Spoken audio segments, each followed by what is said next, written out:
Bonjour, c'est Ursule encore. On est le 25 avril 2020. Alors je viens sonner la trompette aujourd'hui encore et je viens proclamer le proche retour de notre Seigneur Jésus-Christ. Amen, amen. Alors soyez bénis et que sa grâce demeure abondamment sur chacun d'entre nous. Amen. Alors il y a à peu près 5 jours que je suis venue en ligne et partager à tous que je commençais la deuxième phase de mon ministère et je suis restée encore 5 jours sans rien dire. Alors ça m'a pris tout ce temps-là entre le 20 et le 25. J'ai pris le temps pour prier, chercher la face de Dieu, lui demandant comment apporter ce qu'il me montrait, comment il voulait que j'introduise au fait cette partie-là qu'il me montrait. Amen. Parce que c'est une chose apporter, ou bien c'est une chose entendre Dieu dire quelque chose, hein, ou bien c'est une chose entendre Dieu te donner le message, c'en est une autre pouvoir livrer le message. Amen.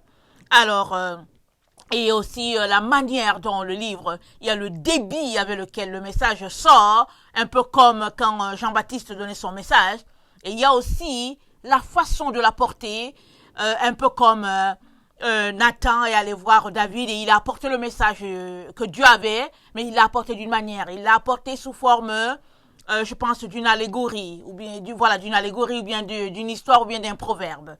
Alors, tout ça, c'est parce que c'est Dieu qui l'a dirigé comme ça. Dieu a dirigé Nathan à apporter le message comme ça. Alors, il était donc important que Dieu me dise comment apporter le message. Parce que les messages de Dieu sont toujours percutants. Amen. Alors, rien ne dit que quand Dieu donne un message, les gens vont l'accepter. La preuve est que très souvent, les gens ne l'acceptent pas. Mais ça n'empêche pas Dieu, qui est amour, de continuer de nous donner son message. Amen. Alors, il y a des prophètes qui ont souffert le martyre, qui ont été plus d'une fois mis dans les citernes comme un peu Jérémie. Amen. Hein? Mais ça n'a pas empêché l'Éternel de continuer de donner le message à Jérémie jusqu'à ce que Jérémie a été déporté par le groupe, je pense, qui partait en Égypte. Alors, il n'était pas question que Jérémie soit déporté, mais ils ont décidé d'emporter Jérémie avec eux.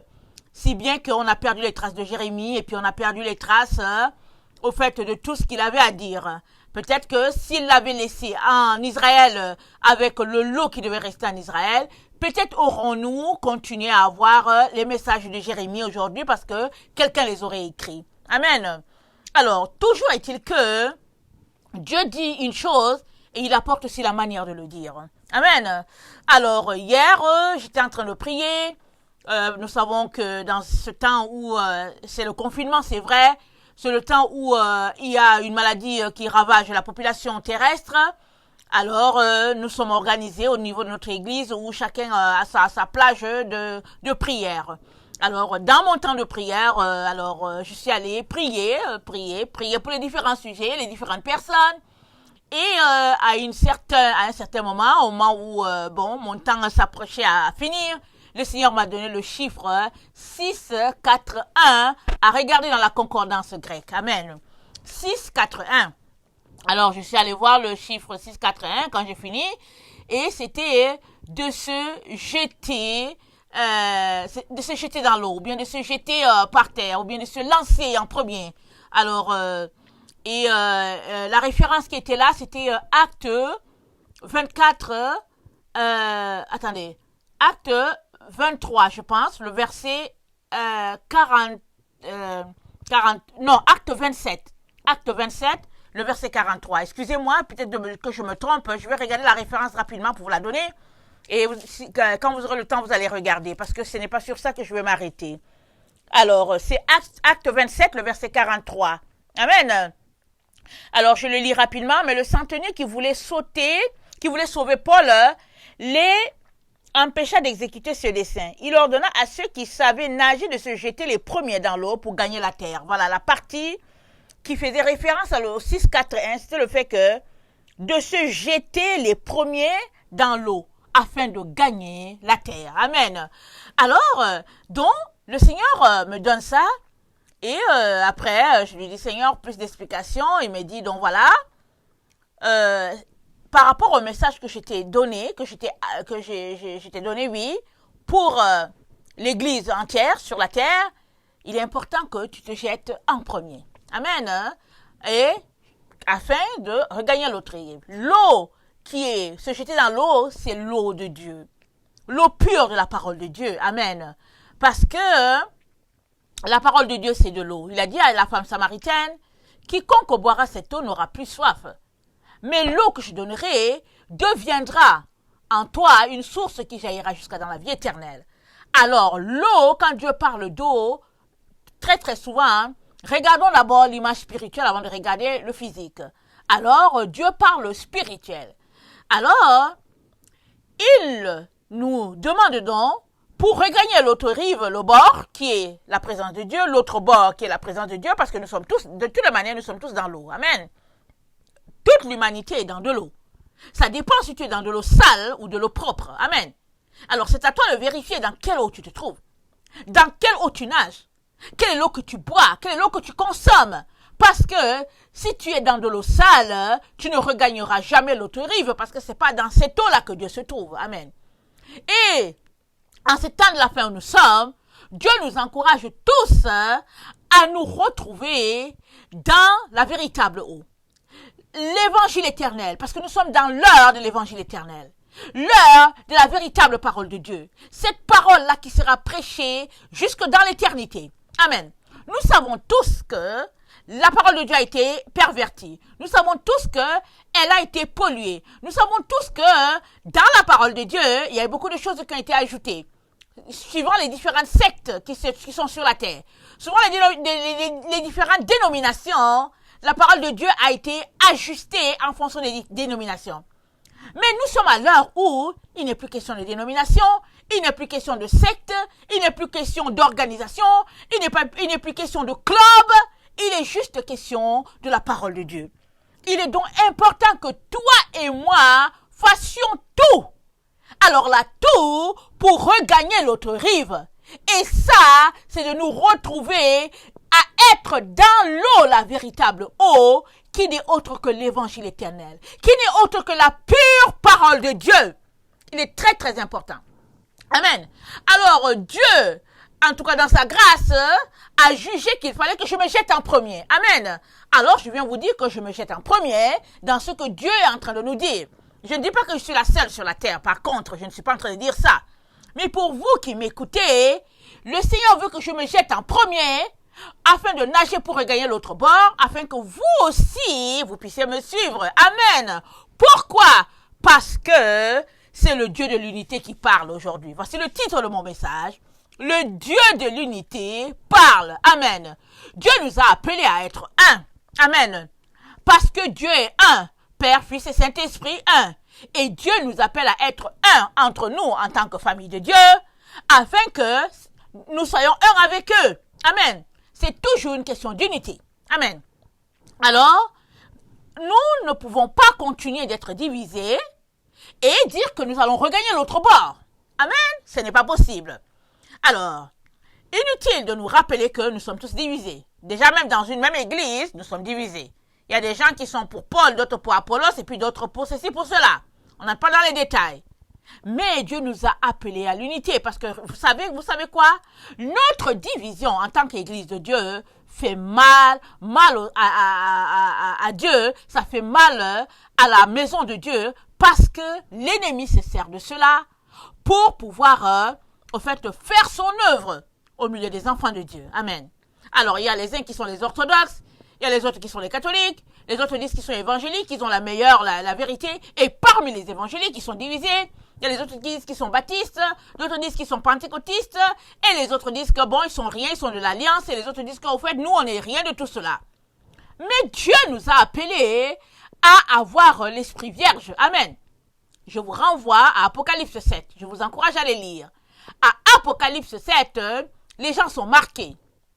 En ce temps de la fin où nous nous trouvons, Dieu marque des personnes. Il marque 144 000 qui eux aussi vont marquer d'autres personnes. Ça, c'est très important. Ne nous limitons pas au chiffre 144 000.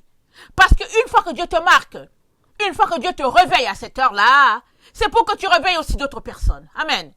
Alors, ces personnes-là, c'est dit que, si on va dans l'Apocalypse 14, on va lire, on va dire que c'est ceux qui ne se sont pas souillés avec les femmes. Alors, les femmes, comprenons qu'il ne s'agit pas de femmes comme moi qui suis une femme, mais il s'agit des différentes doctrines qu'il y a sur la terre. On ne peut pas les énumérer, les doctrines sur la terre. Il y en a beaucoup. Elles sont à profusion. Il y a des sectes, franc-maçonnerie, Illuminati, Rose-Croix, Club des optimistes, et même dans les églises, il y a différentes sectes. Alors, si on prend juste l'église catholique, il y a Opus Dei, je ne peux pas les nommer parce qu'il y en a beaucoup. Et si on prend dans les différentes assemblées, il y a tellement, et Dieu nous appelle à l'unité, à être un, à demeurer dans la véritable parole de Dieu. Et si on prend tout simplement, amen, maintenant au niveau de toute la terre, alors on ne peut pas les nommer. Et Dieu nous intéresse à nous tenir, à regarder dans sa parole et à réaliser que on ne peut pas rejoindre l'autre rive ainsi. Il est donc important qu'on puisse être unis. Et Dieu lui-même, en ce jour, nous unit. Amen. Alors, il nous donne d'être unis parce qu'il veut qu'on puisse regagner l'autre bord, là où il se trouve. Alors, je vais lire dans Hébreux 12, le verset 12 à 15. Hébreux, on le connaît tous. Pour ceux-là qui sont habitués à lire la parole de Dieu, on connaît tous ce passage. Hébreux 12, le verset 15. Je suis là pour nous unir, tous. Amen. Pas pour la division, parce que Dieu n'est pas pour la division. Une fois qu'on réalise quelque chose et que, en fait, les gens refusent notre message, il est très important que on puisse se regrouper autour de la vérité, parce que seule la vérité triomphera. Seule la vérité passera le texte dans lequel nous sommes et se retrouvera dans la présence de Dieu. Parce que tout ce qui est ténèbres, tout ce qui est nébuleux ne passera pas. Très important. Alors, il est important que chacun s'examine pour savoir à quoi il pense, quelles sont ses valeurs, quelles sont, ou bien de quelle doctrine il tient, sa théorie. Il est donc important que si tu te rends compte que tu n'es pas dans la véritable doctrine de Christ, il est important de changer. Amen. Seul l'orgueil t'empêchera de changer tes voies. Seul l'orgueil. Amen. Alors, s'il n'y a pas l'orgueil dans ta vie, tu arrêteras de jouer la comédie. Amen. Tu arrêteras de te moquer des uns et des autres et tu viendras avec un cœur repentant. Dieu nous appelle tous à être repentants en ce temps de la fin. Nous sommes dans les temps de la fin. S'il y a quelqu'un qui te dit que ça ne l'est pas, ne le crois pas. Prépare-toi parce que sa venue sera soudaine. Nous sommes dans les temps où nous verrons notre Rédempteur. Nous sommes dans ces temps-là. Il est très important que tu t'assures que tu es en train de nager dans la véritable eau. Sinon, sors de là où tu te trouves, va chercher la véritable eau et plonge-toi à l'intérieur de la véritable eau. Bois-la, nage là-dedans, lave-toi de là et fais tout pour te retrouver de l'autre bord. Amen. Alors, Hébreux 12, le verset 15. Attendez, il faut pas que je... Voilà. Hébreux 12, le verset 12. Fortifiez donc vos mains languissantes et vos genoux affaiblis. Ça nous parle de prière, n'est-ce pas? Mains languissantes et genoux affaiblis, ça veut dire que c'est des gens qui priaient vraiment genoux au sol. Et vraiment, je les admire beaucoup parce que ce n'est pas évident. Amen. Si ce n'est pas évident, si on n'est pas capable de prier les genoux au sol, en tout cas, je nous encourage à prier assis. Prions assis, par terre, s'il vous plaît. Parce qu'il faut rendre à Dieu toute la place qui lui revient. Amen. Parce que cela aussi nous humilie que de nous mettre là debout ou bien de venir nous asseoir sur une chaise pour parler à ce Dieu-là. Amen. Il est très important que tu te fasses petit devant le Dieu de l'univers. Amen. Alors, le verset 13. Et suivez avec vos pieds des voies droites, afin que ce qui est boiteux ne dévie pas, mais plutôt se raffermisse. Alléluia. Recherchez la paix avec tous et la sanctification sans laquelle personne ne verra le Seigneur. Amen. Veillez à ce que nul ne se prive de la grâce de Dieu, à ce qu'une racine d'amertume poussant des rejetons ne produise du trouble et que plusieurs n'en soient infectés. On va relire. Veillez à ce que nul ne se prive de la grâce de Dieu, à ce qu'aucune racine d'amertume poussant des rejetons ne produise du trouble et que plusieurs n'en soient infectés. Amen. Nous savons tous ce que ça fait. Amen. Hein?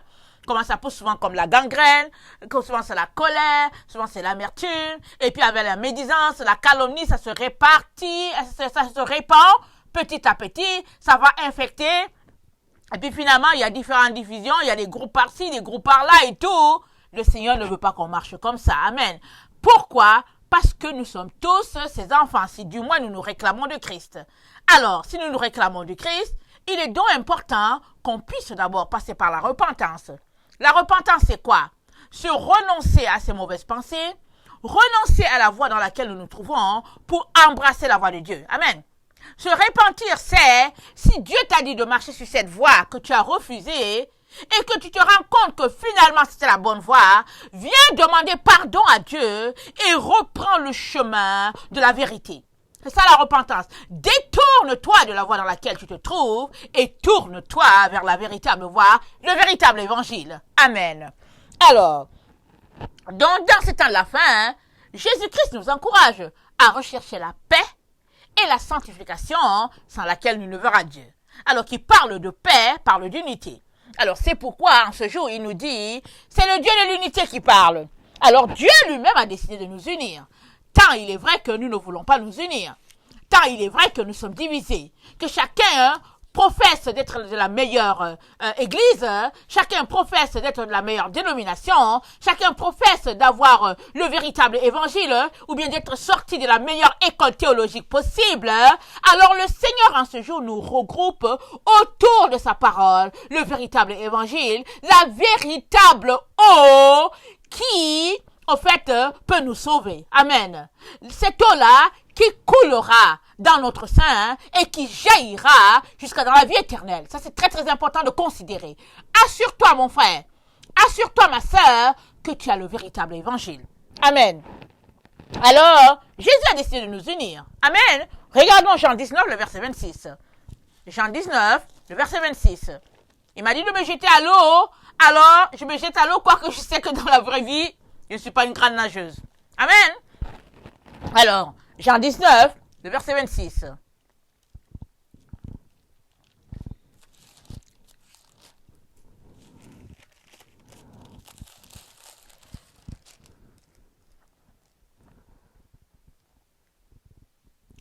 Je vais commencer au 25. Près de la croix de Jésus se tenaient sa mère et la sœur de sa mère, Marie, femme de Clopas, et Marie de Magdala. Jésus, voyant sa mère auprès d'elle, le disciple qu'il aimait, dit à sa mère, « Femme, voilà ton fils. » Puis il dit au disciple, « Voilà ta mère. » Et dès ce moment, le disciple l'a pris chez lui. Après cela, Jésus, qui savait que tout était déjà consommé, dit, afin que l'écriture fût accomplie, « J'ai soif. » On va s'arrêter là. Le verset qui nous intéresse, le verset 26, Jésus voyant sa mère et auprès d'elle le disciple qu'il aimait, dit à sa mère, « Femme, voilà ton fils. » Puis, verset 27, il dit au disciple, « Voilà ta mère. » Et dès ce moment, le disciple l'a pris chez lui. Amen. Nous venons de le dire, Dieu, c'est le Dieu de l'unité. Amen. Le Dieu de l'unité parle en ce jour. Amen. Et il a décidé de nous unir. Il a décidé de nous unir autour du sein de Marie, sa mère. Amen. Ça, c'est pas nouveau. On le sait tous. Le seul problème, c'est que depuis que Jésus a prononcé cette parole, on a pensé que ça s'appliquait uniquement à Jean. Amen. On l'a pensé, on le pense encore aujourd'hui. Amen. Excusez-moi, je vais rafraîchir un peu ma gorge. Amen. Donc, beaucoup de gens pensent que cela s'applique seulement à Jean. Et ils se sont arrêtés là. Mais, du temps des disciples, ils l'ont tous compris. C'était pour eux tous. Jean représentait tous les disciples qui n'étaient pas là. Ils ont tous fui, rappelons-nous. Ils ont tous fui. Ils étaient apeurés, ils sont partis. Mais Jean était là à côté de Marie. Il a soutenu Marie. Et dans les derniers moments, chaque fois que les personnes veulent rendre l'âme, ils vont parler souvent aux proches qui sont là. C'est pourquoi très souvent, quand quelqu'un est dans sur le lit de mort, quand il est dans ses derniers moments, la famille accourt toujours pour voir ce qu'il va dire. Amen. Très très souvent, s'ils ont encore beaucoup d'énergie, ils vont bénir. Comme, Amen, Jacob qui a béni ses enfants. Amen. Avant de partir, Jacob a béni ses enfants. Il est parti. Amen. Et s'ils n'ont plus le souffle, ils disent l'essentiel. À ce moment-là, Jésus qui savait il partait, il quittait ce monde pour l'autre côté, avant qu'il dise j'ai soif, il s'est tourné, il a regardé ses amis qui étaient là, les gens qu'il connaissait, il a dit à Jean, il a dit à Marie, femme, voici ton fils. Et il a dit à Jean, voici ta mère. Amen. Et à partir de ce moment-là, Jean l'a pris chez elle, les disciples avec. Dans quel sens? Elle vivait avec Jean, mais les disciples ont compris que c'était leur mère. Amen. C'était leur mère à tous. Amen. Qu'est-ce que Jésus est en train de leur dire? Jésus qui est Dieu, Jésus qui est la parole, parce que on a une partie de la parole de Dieu qui est là, mais ce n'est pas toute la parole. On a beaucoup d'autres paroles qui nous ont été enlevées, ils ont classé ça apocryphe, mais ce n'est pas vrai. Amen. Il y a beaucoup de vérité dans les paroles qui nous ont été enlevées. Amen. Il est très très important que chacun aille chercher pour lui-même. Ça c'est très important. Mais Jésus est la parole. Ça veut dire que tout ce qui a été fait sur la terre n'a pas été fait sans la parole, nous le savons. Amen. La terre a été créée par la parole de Dieu. Donc Jésus est cette parole-là. Alors imaginez la parole, c'est-à-dire Dieu, la parole, qui est devenu un être humain et qui a choisi d'habiter dans le sein d'un être humain. Quelle humilité, quel rabaissement, quelle simplicité, quel amour, quelle humanité. Amen. Donc Jésus, Dieu en personne, a décidé de venir habiter dans le sein d'une femme. Amen. Il lui a communiqué au fait de sa présence. Il lui a communiqué sa divinité. Il lui a communiqué beaucoup de grâce. Amen. Pendant qu'il était là, pendant 9 mois. Amen. Et elle a éduqué cet enfant-là. Elle lui a montré, au fait, tous les premiers pas dans le Seigneur. Parce que pour que Jésus-Christ habite, loge, ou bien pour que la parole loge dans le sein de cette femme-là, c'est parce qu'elle-même, elle était pure. Amen. Si elle n'était pas pure, il ne logerait pas là-dedans. Parce que la parole, ce n'est que la sainteté. Amen. C'est la sainteté divine. Alors, Jésus-Christ a logé dans le sein de Marie. Amen. Il a logé physiquement, mais il a aussi logé spirituellement. Alors, c'est dit que Marie était une vierge. Oui, physiquement, elle était vierge dans le sens qu'elle ne connaissait pas d'homme, mais Marie était vierge d'esprit. Amen. Dans son esprit, elle n'avait rien d'autre que Dieu en personne en elle. C'était une femme qui était remplie de Dieu, dedans, dehors et partout. C'était la femme qui vivait dans la présence constante de Dieu. Et quand Dieu a regardé sur toute la terre, qu'il a voulu faire une œuvre, il a vu Marie et il est venu habiter en elle. Amen. Et avant de quitter cette terre, il a dit à ses disciples, voici le chemin. Il est passé par Jean parce que c'est le seul qui était à la croix. Et il a dit à ses disciples, voici le chemin. Qu'elle soit votre mère. Quand Jésus est parti, il y a beaucoup d'écrits qui prouvent, qui relatent que Marie a enseigné les disciples. Parce qu'effectivement, ils étaient devenus orphelins. Le Seigneur n'était plus là. Celui-là qui les a encadrés, qui les a fait palpiter, parce qu'ils sont allés, ils ont chassé des démons, ils ont guéri des malades, ils ont vu Dieu en personne. Alors Jean, Pierre, quand ils étaient là, ils ont vu comment Jésus a été glorifié, au point où Pierre a dit oui, il faut qu'on mette une tente ici pour Jésus, Moïse et puis Élie. Vraiment, ils ont vu des choses extraordinaires. Et subitement, plus rien. Ils ont tout perdu, ils sont là, plus rien. Ils étaient vraiment consternés, vraiment mélangés. Et Marie était là. Marie a été un soutien pour eux. Amen. Il y a plein d'écrits qui le prouvent. Amen. On ne va pas entrer dans ce détail-là maintenant. Mais en ces temps de la fin où nous nous trouvons, Dieu a décidé de nous unir à travers... il a décidé de nous unir sur un point commun. Amen. Puisque nous sommes tous divisés, tout le monde est divisé, tout le monde pense qu'il a la meilleure doctrine, qu'il a la meilleure église, qu'il a la meilleure théologie. Et Jésus nous renvoie la même chose qu'il a dit à Jean. Il dit, fils, voici ta mère. Fille, voici ta mère. Il a décidé de nous unir tous dans le sein de Marie. Maintenant, c'est à toi de décider que oui, je veux bien aller me loger dans le sein de Marie, ou bien de faire comme tu as toujours fait, ou bien de faire comme certains font pour dire, mais qui est Marie? C'est une femme comme les autres, et puis ils passent leur vie à insulter Marie. Il y a plusieurs personnes qui passent leur vie à insulter Marie. Alors, je vous encourage à vous repentir. Pourquoi? Parce qu'il est... D'abord, Jésus a dit, si tu dis seulement à ton frère imbécile, excusez-moi le terme, tu mérites l'enfer, c'est ça que Jésus a dit. Combien de fois, quand tu te mets à insulter quelqu'un que Dieu a élevé, quelqu'un que Dieu a regardé, Dieu a vu que cette personne était digne qu'il loge à l'intérieur, et toi, tu te mets à insulter la dame. Ça, c'est très, très important. Il est important que tu règles ce problème-là pour toi-même. Moi, je ne sais pas quelle est ta relation par rapport à ce sujet-là. Il est donc important que tu le règles. Parce que Dieu a décidé en ce temps de la fin de nous unir tous dans le sein de Marie. Désolé pour ceux qui ne sont pas contents. Désolé pour les oreilles qui sont sensibles et puis qui veulent tout raccrocher. Désolé. Je vous encourage à vous arrêter et aller questionner Dieu pour savoir si c'est la vérité. Parce que c'est dans ce sein-là que nous allons tous nous retrouver dans ce temps de la fin. Il est très important que tu puisses accepter le message du Seigneur et vivre en fonction de sa direction. C'est très important. Et j'aimerais qu'on lise Luc 1, le verset 28 à 32. Luc 1, le verset 28 à 32. L'ange entra chez elle et dit, « Je te salue, toi à qui une grâce a été faite, le Seigneur est avec toi. » Troublée par cette parole, Marie se demandait ce que pouvait signifier une telle salutation. L'ange lui dit, « Ne crains point, Marie, car tu as trouvé grâce devant Dieu. » Amen. On va s'arrêter là sur le mot. Alors, l'ange entra chez elle et lui dit, il dit, « Salut, toi à qui une grâce a été faite. » La grâce a été faite à Marie. Amen. Verset 26. Alors, verset 30. Ne crains point, Marie, car tu as trouvé grâce devant Dieu. Marie a trouvé grâce devant Dieu. Amen. La grâce était sur cette femme-là. Si bien que par elle, la grâce est venue. Amen.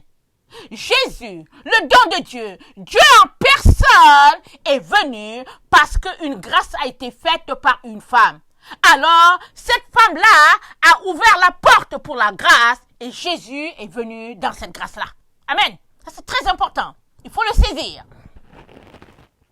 Alors, Dieu dit, une grâce a été accordée à cette femme-là. Toi qui m'écoutes, qui es-tu pour dire que la grâce de Dieu n'est pas avec elle? Pour l'insulter, il est très important que tu puisses pratiquer la repentance. C'est très très important de retourner à la vérité. C'est très important d'élever ce que Dieu élève. Ne sois pas de ceux-là qui rabaissent ce que Dieu a élevé. Parce que ça va te coûter cher. Et nous sommes dans le temps où nous devons nous repentir. Oui, s'il est vrai que nos yeux ont été voilés. Oui, s'il est vrai que nous avons été trompés. Oui, s'il est vrai que nous sommes tombés. Tout le monde tombe. Il est aussi le temps pour qu'on puisse se relever. Et Dieu nous donne la grâce de nous relever afin de nous retrouver à baigner dans la pure eau. Le véritable évangile éternel. De boire cette eau-là. L'eau-là qui sera bue dans le ciel. Cette source d'eau-là qui coule, qui coule, qui coule. C'est là que toi et moi sommes appelés à nous abreuver. Amen. Psaume 24, je vais finir par là et pratico-pratique, dans une autre vidéo, je vais dire qu'est-ce que cela implique pour toi et moi, qu'est-ce que le Seigneur nous demande, amen, parce qu'il a décidé de nous unir, mais qu'est-ce qu'il est en train de nous dire, qu'est-ce qu'il attend de nous, amen. Alors, je vais finir par le psaume 24 et on va voir une autre vidéo, amen. Je ne dis pas forcément aujourd'hui, il se pourrait, parce que ces derniers temps, je passe mon temps à lire la parole de Dieu. Et à aller écouter le Seigneur, parce qu'il est très très important que je sache exactement ce qu'il veut, que je ne passe pas outre, mais que je m'en tienne à ce qu'il veut, parce qu'on est dans les temps où il y aura beaucoup de secousses. Amen. Et on doit être ancré, on doit tenir. Alors, À l'Éternel la terre et ce qu'elle renferme, le monde et ce qu'il habite. Car il l'a fondé sur les mers et il a fermé sur les fleuves. Qui pourra monter à la montagne de l'Éternel, qui s'élèvera jusqu'à son lieu saint, celui qui a les mains innocentes et le cœur pur, celui qui ne livre pas son âme au mensonge et qui ne jure pas pour tromper. Il obtiendra la bénédiction de l'Éternel, la miséricorde du Dieu de son salut. Voilà le partage de la génération qu'il invoque, de ceux qui cherchent ta face, Dieu de Jacob. Porte élevez vos linteaux, élevez-vous, porte éternelle, que le roi de gloire fasse son entrée. Qui est le roi de gloire? L'Éternel fort et puissant, l'Éternel puissant dans les combats. Porte élevez vos linteaux, élevez porte éternelle, élevez-les porte éternelle. Que le roi de gloire fasse son entrée. Qui est donc le roi de gloire? L'Éternel des armées, voilà le roi de gloire. Amen. Béni soit son nom. Alors, les portes sont appelées à élever leurs linteaux afin que le roi de gloire fasse son entrée. Amen.